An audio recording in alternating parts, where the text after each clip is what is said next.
Paz do Senhor, irmãos.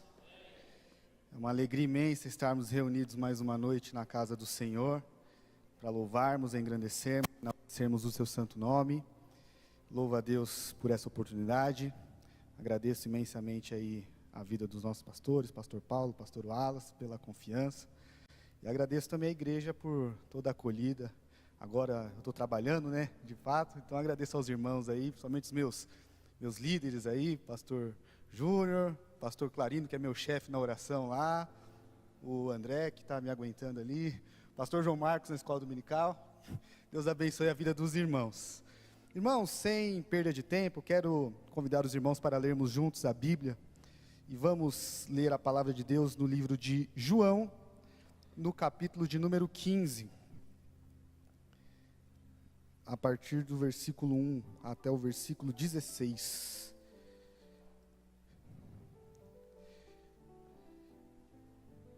Diz assim o texto: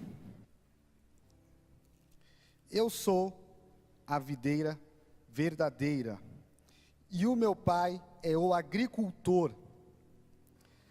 Todo ramo que estando em mim não dá fruto, ele corta, e todo ramo que dá fruto, ele poda, para que dê mais fruto ainda. Vocês já estão limpos pela palavra que lhes tenho falado. Permaneçam em mim, e eu permanecerei em vocês. Nenhum ramo pode dar fruto por si mesmo, se não permanecer na videira. Vocês também não podem dar fruto, se não permanecerem em mim. Eu sou a videira, vocês são os ramos. Se alguém permanecer em mim e eu nele, esse dará muito fruto, pois sem mim vocês não podem fazer coisa alguma. Se alguém não permanecer em mim, será como o ramo que é jogado fora e seca. Tais ramos são apanhados, lançados ao fogo e queimados. Se vocês permanecerem em mim e as minhas palavras permanecerem em vocês, pedirão o que quiserem e lhes será concedido. Meu Pai é glorificado pelo fato de vocês darem muito fruto, e assim serão meus discípulos. Como o Pai me amou, assim eu os amei. Permaneçam no meu amor.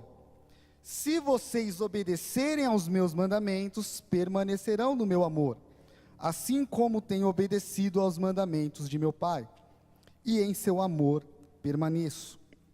Tenho-lhes dito essas palavras para que a minha alegria esteja em vocês, e a alegria de vocês seja completa. O meu mandamento é este: amem-se uns aos outros como eu os amei. Ninguém tem maior amor do que aquele que dá a sua vida pelos seus amigos. Vocês serão meus amigos se fizerem o que eu lhes ordeno.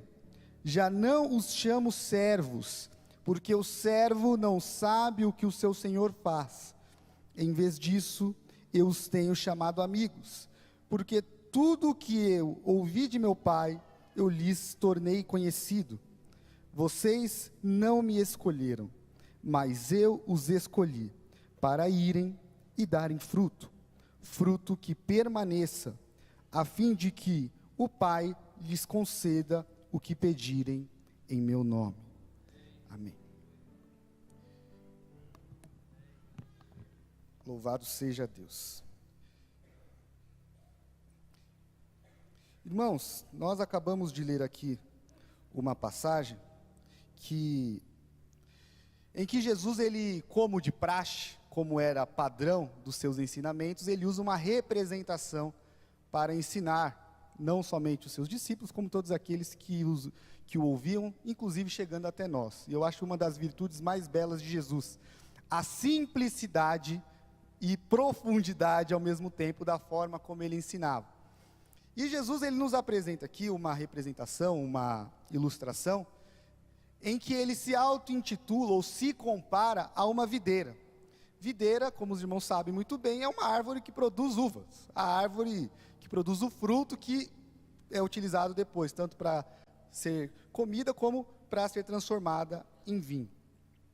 E nessa passagem, Jesus ele nos traz uma comparação com a videira para nos ensinar acerca das características que ele espera dos seus servos.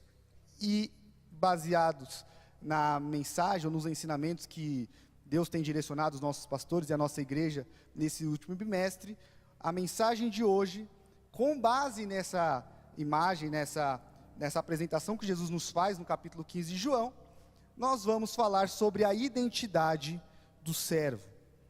Porque é muito fácil nós pensarmos o que pode significar servir. E na nossa cabeça, talvez, nossa mente terrena, servir está muito ligado a atuar, trabalhar, a ser ativo. Mas, além do que simplesmente estar ativo, é importante nós sabermos se, de fato, estar ativo é suficiente para me classificar como um servo? É possível servir com propósito simplesmente por trabalhar? Ou eu preciso demonstrar algo além do próprio serviço? Ou seja, o serviço que eu presto vale mais ou importa mais do que quem de fato eu sou ou não? E essa reflexão que Deus tem colocado no meu coração, eu quero compartilhar com os irmãos, apresentando 4 pontos que Deus colocou na minha mente, Deus ministrou no meu coração, que seriam 4 características que um servo precisa identificar, para saber se de fato ele é ou não servo, ou 4 características que Jesus espera, extraídas desse texto. Primeira característica, irmãos, tem total relação com o título que a pessoa que se posiciona diante de Deus leva. E nós estamos falando sobre servir com propósito, e quem serve é um servo. E o que de fato significa ser servo? E curiosamente nós falamos um pouco sobre isso na escola dominical, nas últimas semanas aí, quem não veio está convidado. Servo, quando Jesus apresenta a palavra, a figura do servo, ele está apresentando a figura do escravo, literalmente, irmãos, do escravo. E o que é um escravo? Escravo é aquela pessoa que deixa de ser pessoa para virar propriedade de alguém. Ou seja, ele perde a sua condição de indivíduo para se tornar uma coisa. Como nós dizemos no direito, alguns aí são partidários da minha classe, se torna um bem semovente. O que é um bem semovente? Bem semovente é o bem que se move. Que palavra muito mal feita, né? Mas é isso mesmo. Um bem que se move não tem direitos, não tem vontades, não tem, digamos assim, sentimentos. Ele é apenas uma coisa que serve para cumprir uma finalidade. Isso é um escravo. E Jesus fala, vocês são meus servos. Então a primeira coisa que você tem que entender, se você se propõe a ser servo de Deus, você não é mais alguém que tem uma autonomia, uma personalidade no cenário espiritual que parte apenas de você. Você é propriedade de alguém. Jesus nos revela isso em 2 versículos do capítulo 15. Primeiro no capítulo 15, versículo 5. Ele diz o seguinte: eu sou a videira, vocês são os ramos. Eu consigo olhar para um galho e dizer que o galho nasceu de si mesmo? O galho tem vida a partir de si mesmo? O galho é autônomo a partir de si mesmo? Eu particularmente não tenho nada de árvores, mas menos ainda se eu olhar para um galho seco no chão. Algum irmão consegue olhar um galho seco sozinho e falar, isso aqui é uma bananeira, é uma, sei lá, uma videira? Não, porque o galho só existe porque existe antes dele uma árvore. O galho tem identificação própria? Não. O galho, ele apresenta a identificação da árvore em que ele está conectado. Jesus fala, a árvore sou eu, vocês são apenas ramos. A identidade do ramo está ligada à identidade da árvore. Sendo assim, a identidade do servo está ligada à identidade do seu senhor. Inclusive, aqui no Brasil, a experiência de escravidão que nós tivemos, fez com que os escravos que foram libertos, seja pela alforria antes de 1888, seja pela Lei Áurea, passassem a levar consigo como sobrenome o nome do seu ex-dono, porque ele não tinha nem nome, nem sobrenome. Nós conhecemos dois pastores que são irmãos, que eles só têm nome. O último nome deles, o sobrenome é André, e a explicação é: esse era o nome do dono da fazenda, de onde o meu bisavô era escravo. E esse nome foi transferido adiante. Porque não existe identidade própria no servo. O versículo 16 do capítulo 15, Jesus diz o seguinte ainda: vocês não me escolheram, mas eu escolhi vocês, e eu quem os designei para darem frutos. E nós somos propriedade de alguém. E se o servo é uma coisa, o servo tem um preço, tem um valor atribuído, alto ou baixo, pequeno, não importa. Fato é que se nós somos servos, nós somos escravos e fomos por alguém adquiridos, e esse alguém é o nosso Senhor, a Bíblia nos revela que Ele pagou por nós um altíssimo preço. Isaías no capítulo 43 vai dizer o seguinte, no versículo 1: não temas, porque eu te resgatei, chamei você pelo meu nome, e você é meu. 1 Coríntios no capítulo 6, versículo 20, diz o seguinte: vocês foram comprados por um alto preço, portanto, glorifiquem a Deus no corpo de vocês. 1 Pedro 2,9 diz o seguinte: vocês são um povo exclusivo de Deus, adquirido. Quem adquire, toma para si algo que não está, a princípio, na sua mão. E o último versículo que eu quero citar, Apocalipse 5,9. Os anjos nos céus cantavam um novo cântico, dizendo: tu és digno de tomar o livro e abrir-lhe os selos, pois foste morto, e com teu sangue compraste para Deus pessoas de todo povo, tribo, língua e nação. Irmão, se você é escravo, você não tem identidade, e você já foi comprado há muito tempo atrás pelo sangue que foi vertido na cruz do Calvário. Tenha isso em mente a partir de agora. Eu fui comprado, eu tenho um dono, meu dono se chama Jesus Cristo, o Senhor. E a partir do momento que eu entendo que eu não tenho identidade própria, tudo que eu faço em nome daquele que me comprou. Tudo que eu tenho, como eu tive a oportunidade de falar aqui há algumas semanas, não pertence a mim, pertence a quem? Ao meu Senhor. O servo é um mero representante, administrador das coisas, dos bens do seu Senhor. É o chamado princípio da mordomia cristã. Nós estamos na responsabilidade dos nossos bens, dos nossos filhos, da nossa vida, das nossas atividades, em agir em nome daquele que é o nosso dono.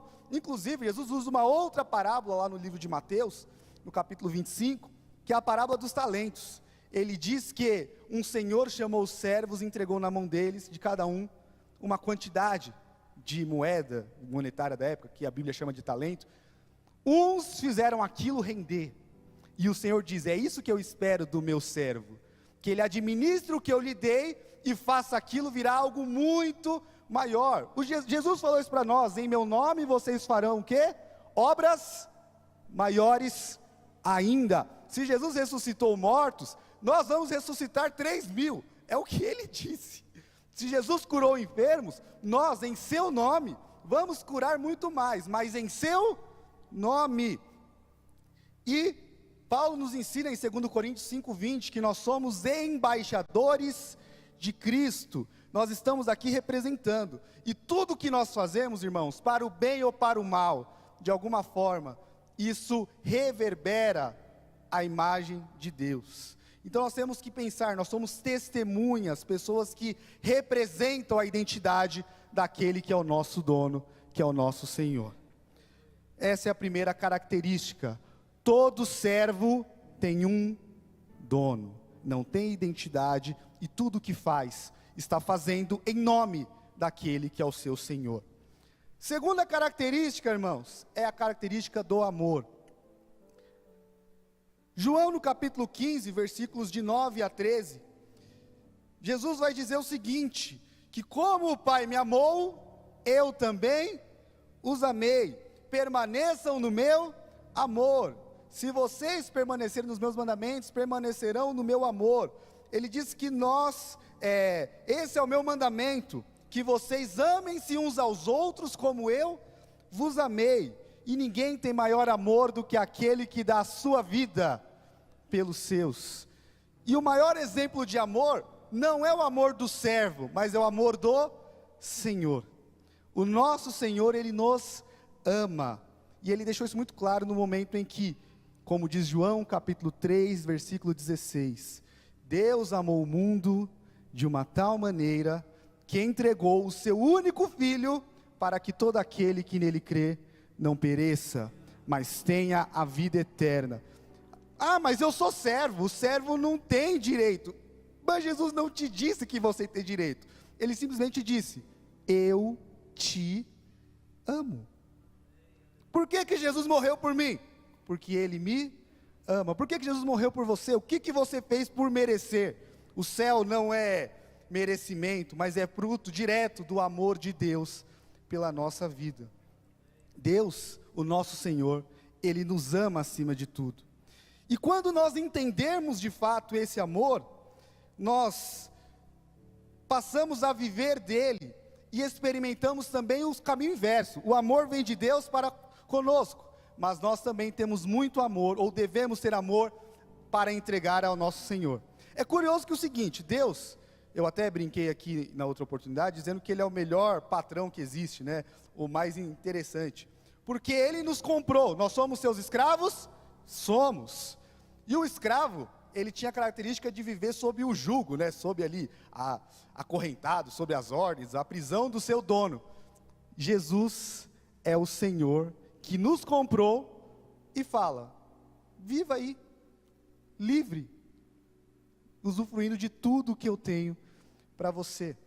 Isso nos remete a uma passagem muito curiosa que tem lá no livro do Êxodo, no capítulo 21, nos versículos 3, 5 e 6. Projeta por gentileza, Êxodo capítulo 3, 21, versículos 3, 5 e 6. Essa passagem é a famosa passagem do servo por amor. Diz assim, volta no 2 por gentileza, perdão. Obrigado. Se você comprar um escravo hebreu, ele lhe servirá por 6 anos, mas no 7º ano será liberto sem pagar nada. Versículo 5, desculpa, por gentileza, versículo 5. Se porém o escravo declarar, eu amo o meu senhor, a minha mulher e os meus filhos, e nós não queremos receber liberdade. Versículo 6, o senhor dele o levará diante dos juízes, terá de levá-lo à porta ou à lateral da porta, e furar-lhe a orelha, assim será seu escravo por toda a vida. O nosso Senhor, Ele se entregou, Ele deu a sua vida para nos comprar, e Ele já demonstrou o seu grande amor. E por que que nós permanecemos escravos? Porque Ele nos dá a opção, você não precisa ficar se você não quiser, se você não gostar de mim, a porta está aberta, siga seu caminho. Mas quando nós entendemos o que é ser servo do Senhor, irmãos, é muito melhor ser escravo daquele que é Senhor de todas as coisas, do que ser livre e ficar longe dele. Afinal de contas, já diria uma frase famosa, o céu não é lá na galáxia, no alto, o céu é onde o Senhor está. Eu prefiro viver escravo por toda a eternidade do Senhor Supremo dos céus e na terra, que tem muito amor, do que viver livre das suas mãos. E o escravo que entende isso, ele sabe, é muito melhor eu querer ser escravo do que querer ser livre das mãos do meu Senhor. E além disso, esse amor é revelado, além de para com Deus, é revelado para com o próximo. João vai escrever lá na carta, na sua primeira carta, que nós amamos porque Ele nos amou primeiro. Além disso, irmãos, terceira característica do servo, que Jesus nos apresenta nesse capítulo 15 de João, versículos 4 a 6, Jesus disse o seguinte, permaneçam em mim, e eu permanecerei em vocês. Nenhum ramo pode dar fruto por si mesmo, se não permanecer na videira. vocês também não podem dar fruto se não permanecerem em mim. Se alguém não permanecer em mim, é como o ramo que é jogado fora. Seca, é recolhido, lançado no fogo e queimado. O que Jesus quer nos ensinar aqui? O que um ramo consegue produzir sozinho? Quantos galhos descolados da árvore vocês já viram produzir alguma coisa? E é interessante que os discípulos demoraram para entender isso. Pedro, ele tentou por diversas oportunidades, estando com Jesus, fazer ele próprio ou vivenciar os milagres. E ele não conseguiu. Pedro é o que, olhando para Jesus em cima das águas, afundou. Pedro é o que tentou expulsar demônio do lado de Jesus e o demônio não fez nada. Ficou parado. Porque ele achava que o poder estava nele. A partir do momento que ele entendeu que sem Deus, sem Jesus, nada ele poderia fazer, a Bíblia diz lá no livro de Atos, que a primeira pregação de Pedro, quando o Espírito Santo toma conta da sua vida, ele tem como fruto 3.000 almas convertidas. Quando Pedro tentou expulsar demônio e andar sobre a água, ele não estava sob o poder de Deus, ele estava tentando fazer sozinho. Mas Jesus falou: sem mim, nada vocês podem fazer, mas comigo, 3.000 almas são salvas na primeira pregação. E depois disso, a vida de Pedro foi milagres atrás de milagres. O livro de Atos Pedro é um dos maiores testemunhas dos milagres de Deus. Mas isso fica claro porque ele entendeu que ele não tinha condição de operar nada, o poder não estava nele. Ele entendeu que ele deveria se submeter a Deus. E o maior exemplo de humildade que nós temos vem do próprio Senhor. A Bíblia nos diz lá no livro de Filipenses, no capítulo 2, que nós devemos ter o mesmo sentimento que Jesus teve. Quem Jesus é? Deus. E o que isso fez ou teve de peso para que ele viesse morrer? Nada. Paulo diz que, embora sendo Deus, ele não ateve-se a isso. Antes, humilhou-se a si mesmo, se tornou semelhante aos homens e foi morto por esses mesmos homens e sofreu uma morte de cruz. Nesse caso, nós temos que entender que o servo real é aquele que, como escreve Tiago, ele se submete à autoridade do seu Senhor. Tiago escreve o seguinte, capítulo 4, versículos de 7 a 10: submetam-se a Deus, resistam o diabo, e aí sim, ele fugirá de vós. Mas se você quiser resistir o diabo, sem se submeter a Deus, o que o diabo vai fazer? Vai ficar e vai rir da sua cara. Agora, se antes eu me submeter à autoridade, ter a humildade de falar: eu não sou ninguém, tudo que eu sou só é por causa daquele que me comprou, aí sim o diabo fugirá de nós. Tiago ainda escreve: aproximem-se de Deus, e Ele se aproximará de vocês. Humilhem-se diante do Senhor, e aí sim, Ele os exaltará. Toda a glória que Ele tem, nós vamos usufruir por estarmos juntos dEle, não porque merecemos, porque antes nós precisamos nos humilhar. E a última das características do servo é a obediência. O servo, ele é obediente. João escreve, no capítulo 15, versículos 10, 12, 14, 16 e 22, os seguintes textos: se obedecerem os meus mandamentos, permanecerão no meu amor, assim como eu obedeci os mandamentos de meu Pai e permaneço no seu amor. O meu mandamento é este: amem-se uns aos outros como eu os amei. Vocês são meus amigos se fizerem o que lhes ordeno. Vocês não me escolheram, mas eu os escolhi e os designei para irem e darem fruto, e o fruto que permaneça.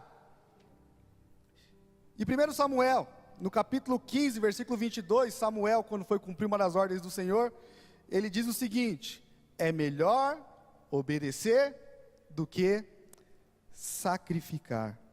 E o atender é melhor do que a gordura dos carneiros. O que ele quis dizer? A gordura dos carneiros é o que era derrubado no sacrifício. E quem tem que oferecer sacrifício?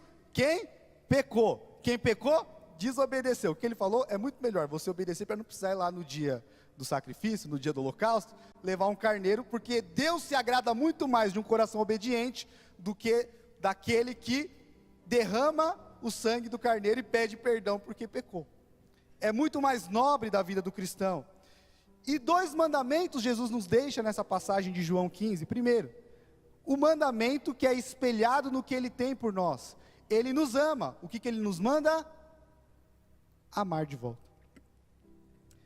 João escreve no capítulo 13, versículo 34, uma fala de Jesus: eu dou-lhes um novo mandamento, amem-se uns aos outros como eu os amei. Então, primeiro mandamento, irmãos, primeira ordem que todo bom servo cumpre, é amar. Amar a Deus e uns aos outros, amar o próximo como a si mesmo.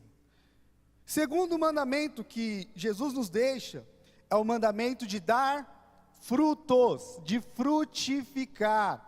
De nada adianta um ramo de uma videira que não produz fruto. O que Jesus disse lá no começo? Inclusive eu fui, estudando a passagem, fui estudar o ciclo da videira. Mas aí não o ciclo da videira espiritual, mas o ciclo da natural mesmo. Para quem produz uva, depois os irmãos pesquisem lá. O fruto da videira começa o seguinte: primeiro, a videira fica lá descansando, e os ramos sem nada, todos eles, parados. E aí primeiro começa a brotar, depois os frutos nascem, e depois que os frutos nascem, os frutos amadurecem e são colhidos.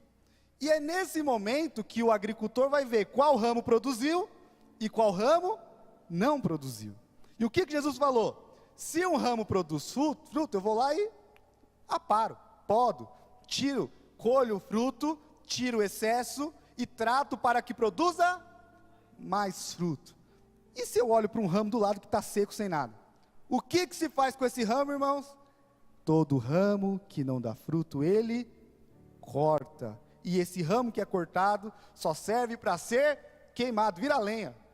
Nada além disso. Nós podemos usar uma outra alegoria de Jesus, quando Jesus fala que nós somos o sal da terra e a luz do mundo. Adianta o quê? Eu acender uma lanterna, uma candeia, como diz o texto tradicional, e colocar debaixo da cama. O que vai iluminar essa luz? A luz tem que ficar visível, num ponto alto, que vai trazer clareza para as pessoas. Assim como o sal, se não salgar a comida, para que ele serve? Para ser lançado fora e pisado, nossa, ficou forte, né? Pisado pelos homens. Da mesma forma é o ramo. Nós somos criados, comprados, adquiridos para uma finalidade específica. Segundo mandamento é dar fruto. Só que não adianta eu dar um fruto e acabar por aí. Não adianta um dia eu levar uma palavra para uma pessoa e nunca mais produzir nada. Não adianta um dia eu estar aqui, pregando a palavra de Deus, cantando, tocando, servindo, e depois desaparecer. O que diz o texto de 1 Coríntios, capítulo 15, versículo 58? Paulo encerra, lá na carta de Coríntios, dizendo o seguinte: portanto, meus amados irmãos, mantenham-se firmes, constantes e sempre abundantes na obra do Senhor, sabendo que o seu trabalho não é vão no Senhor. Irmãos, fique de pé por gentileza.